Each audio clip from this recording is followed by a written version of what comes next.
రెచ్చగొట్టేందుకు వచ్చిన వైసీపీ నేతలను అమరావతి రైతులు తరిమి కొట్టారన్నారు మంత్రి గొట్టిపాటి రవికుమార్. రాజధానిపై కన్ఫ్యూజన్లో జగన్ రోజుకో మాట మాట్లాడుతున్నారని, 3 రాజధానుల పేరుతో 5 ఏళ్లు కాలయాపన చేశారని ఆరోపించారు. రాజధాని కోసం ₹1 కూడా ఖర్చు పెట్టని జగన్ 450 కోట్లతో తాను ఉండడానికి మాత్రం ఒక భవనం కట్టుకున్నారు అని విమర్శించారు గొట్టిపాటి.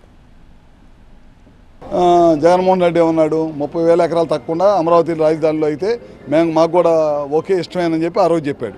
ఏది మేము హైదరాబాద్లో రాష్ట్రం విడిపోయిన తర్వాత హైదరాబాద్లో అసెంబ్లీలో ఇక్కడికి వచ్చిన తర్వాత ఏం చెప్పారు, ఎలక్షన్ ముందు వచ్చేతలకి మేము ఎలక్షన్ ముందు ఏమన్నా మేము రాజధాని నేను ఇల్లు కట్టుకున్నానని చెప్పాడు.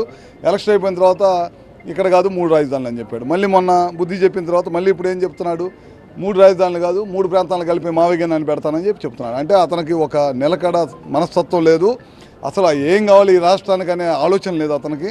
అందువల్ల మనిషికి రోజుకు ఒక రకమైన తిక్క భాష మాట్లాడతా అతను కన్ఫ్యూజ్ అవుతా, ప్రజలందరినీ కన్ఫ్యూజ్ చేస్తా రాష్ట్రాన్ని రాజధాని లేని రాష్ట్రంగా చేయడానికి ఒక కంకణం కట్టుకున్నారన్నమాట. అందుకే నేను రాజధాని రైతులు ఎవరైతే పాడు చేయడానికి, ఎవరైతే అక్కడ ఉన్న వాళ్ళని రెచ్చగొట్టడానికి వెళ్ళారో వాళ్ళందరినీ కూడా తరిమి కొట్టడం జరిగింది. ఇలాంటి పద్ధతి మంచి పద్ధతి కాదు. ఇప్పుడు అన్ని రాష్ట్రాలకు ఒక రాజధాని ఉంది, ఒక దిక్కు మొక్కు ఉంది. మన రాష్ట్రానికి లేదు. ముందుకు వచ్చి కడతా ఉన్నారు, రైతులు ముందుకు వచ్చి పొలాలు ఇచ్చారు. అయినా సరే సిగ్గుశరం లేకుండా ఈ విధంగా ప్రవర్తించడం అనేది మంచి పద్ధతి.